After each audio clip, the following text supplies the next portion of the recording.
What's going on, guys? Welcome back to another video. My name is Eric, and in today's video we're going to be working on the Nissan 350Z that has coolant inside the transmission. Yep, you heard it right.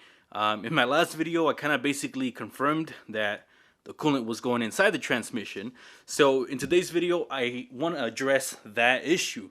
I want to change the automatic transmission fluid so that the automatic transmission doesn't go bad. Now, it's very important that if you guys have this issue, that you address it right away. So I'm going to show you guys step by step pretty much how that's done.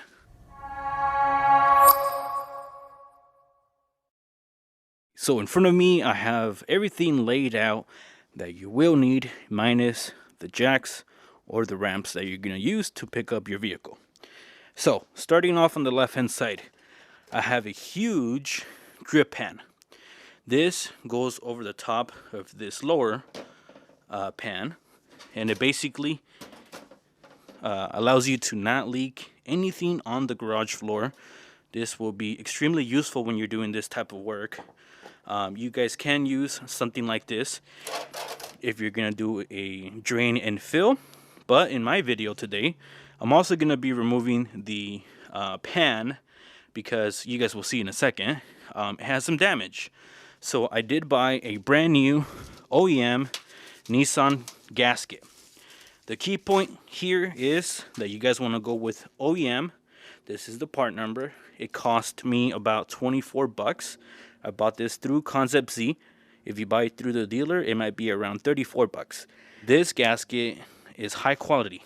If you go to AutoZone or O'Reilly's, you're going to get a rubber seal that is going to flex when you try to fasten down the pan, and it will leak over time. So stay away from those gaskets and get this OEM gasket.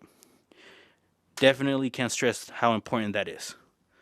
The next thing that you're going to need is obviously fluid. This vehicle takes Matic S automatic transmission fluid.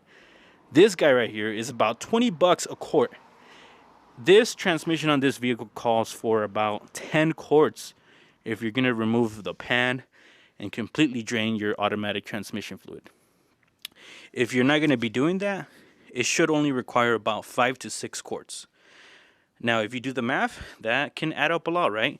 So, a good alternative that I would recommend is Valvoline. I have used this Valvoline automatic transmission fluid on my Infiniti G20, which is right over there. I did drain that transmission when it had 120,000 miles. The vehicle currently has 178,000 miles, and the transmission still shifts wonderful. So definitely would recommend this if you're not trying to spend the big bucks on the OEM fluid. I would still personally recommend for you to go with OEM when it comes to automatic transmission fluids, but I know that you guys are probably not going to feel the same, and you probably want to go with something cheaper, which at that point definitely check this guy out. You're also going to need a large funnel like this one, and to make it easier for me, I am going to use a 10 millimeter, a 19 millimeter, a electric impact, and a ratchet. Now if you don't have this tool right here, it's going to make this job a lot more time consuming. So I would recommend for you to look into purchasing one of those tools if you work on your vehicle on a regular basis. So right here, you guys can see we have the automatic transmission pan. Now, the reason I'm dropping the pan is because this pan on this vehicle has a large dent over here, as you can tell. Now, I didn't do that to this car. I bought it like that, and it's always kind of bothered me. I have a replacement pan that I'm going to toss onto the vehicle. It's also very important to change the gasket on your pan so you won't have a leak. First thing that you're going to do is drain your transmission fluid. So that is a 19 millimeter bolt right over there. Go ahead and break that loose. It's times like this that I wish somebody would sponsor me with a lift to make these jobs easier, but no biggie. Anybody can do this at home.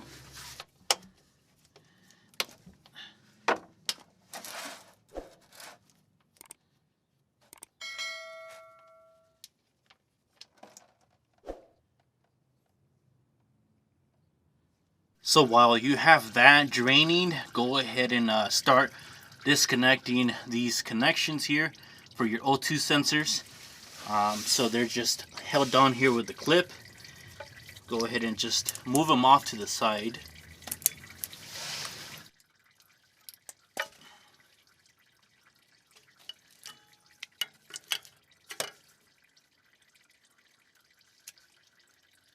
If you have the HR, VHR, you're gonna have some little brackets like these and they might get in the way. Just go ahead and bend them back a little bit, just like that. You don't need much. Now go ahead and work your way at these fasteners.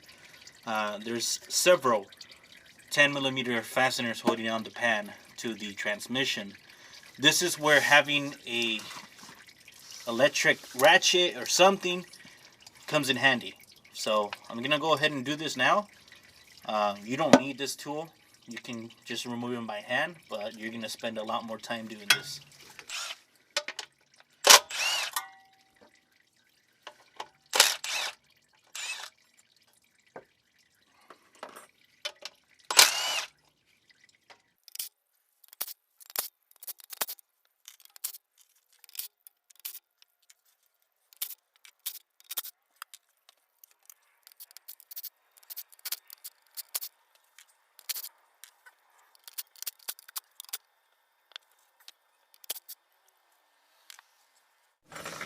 So what I like to do when I drain these pans is remove the fasteners from one side completely and leave the other side kind of threaded on so that you can kind of tilt the pan and the fluid will come out from the corner.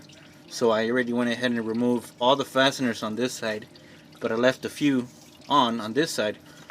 Now when I lower down this pan, I should catch the remaining fluid inside the bucket.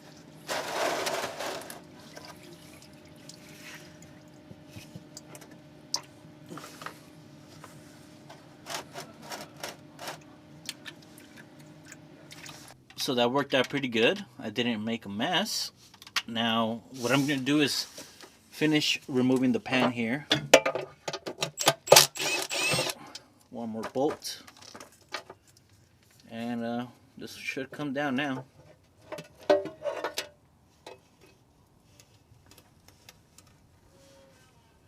So this is how your transmission is going to look like when you remove your pan. And you can see here we have the transmission filter / screen. Now, personally, I do not recommend for you to remove this. There is 3 nuts on this filter that you can see here. These nuts are very hard to install onto the fastener when you remove the filter. The bolts can be pushed all the way up, and if you push them all the way up, it's possible that they might get stuck up there. So you're going to have 3 fasteners that are going to be loose. For that reason alone, I don't recommend replacing this screen filter. The only time that you should replace it is if the filter is completely clogged up with metal shavings. But at that point, if your transmission has metal shavings that are big enough to clog up this filter, then your transmission is probably on its way out. But if you want to go ahead and try to remove this filter, there is a few 10mm fasteners holding it down along with these 3 nuts that you see here. You might get lucky when you reinstall it and they might thread back on easily, but I have seen many people complain that they can't get these nuts back on the fastener. So just go ahead and risk it if you want. If not, the car will be fine if you don't replace it. If you're going to do a simple drain and fill, you're going to lose about 4 to 5 quarts of transmission fluid.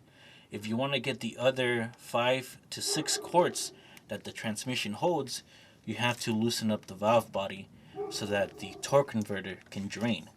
Now, I'm going to show you guys what bolts you need to loosen up to do this. You don't need to remove the valve body completely. All you have to do is just loosen them up so that this valve body can drain.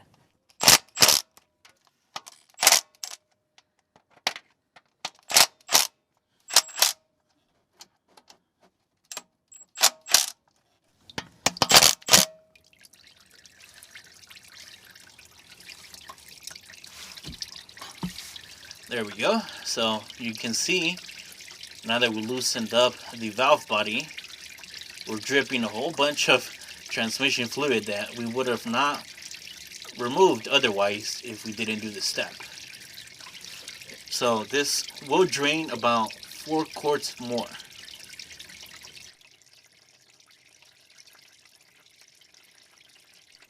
As a friendly reminder to you guys, the only reason that I'm doing this is because this vehicle, like I said in the beginning, has had an issue in the past with the coolant and transmission fluid mixing. That is no good for your transmission, so that's why I'm going through the extra effort of trying to remove as much of this old transmission fluid from this transmission before I close it up. Bad pan, good pan. The only downside is I have to scrape off this old gasket material from this pan because somebody decided to use RTV and the gasket. And I hate when people do that because, as you can tell, on this one, it doesn't have any. And I'm pretty sure this is from factory. You don't need RTV. Alright, so as you can tell, I did clean up the mating surfaces. Also transferred the 2 magnets from the other pan onto this pan. I don't think that's going to cause an issue, and it makes me feel better, so I'm going to do it. Alright, it's time for the gasket. Make sure you get OEM. To line up the gasket, it's important to line up these 2 holes right here. These 2 holes need to line up with the pan. If you don't line them up, the gasket won't sit right. It will fit, but it won't sit right, and you're gonna leak. Trust me. Don't ask how I know that.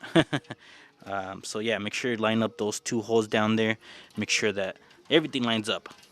Gonna go ahead and put this on the vehicle here. So at this point, we're pretty much ready to put the pan back on. I did clean the mating surfaces off camera.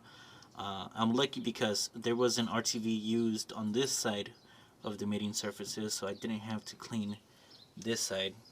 But if that's the case with you, you want to make sure that everything looks clean, just like how you see right here. I also went ahead and cleaned this screen. I just wiped everything down with the rag, and it looks pretty good. We're going to go ahead and put this pan on and fill up the transmission.